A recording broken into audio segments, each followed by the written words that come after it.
In this guide, I'll show you how to delete or uninstall games on your PS5 using the PlayStation app on your phone. Now, in order to do this, your PS5 has to be in rest mode, and once you've downloaded the PlayStation app on your phone, you want to select Sign In at the bottom and sign into your PSN account that you use on your PS5. Now, once you're signed in, it's going to ask to pair with your console, so select Console at the bottom, and then you want to look for your PS5 at the top.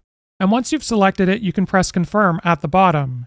Now that'll bring you to this page, and what you want to do is select the Settings cogwheel in the top right corner, and you'll see PS5 storage at the top, so we're going to select it, and this will show all of the games currently installed on your PS5.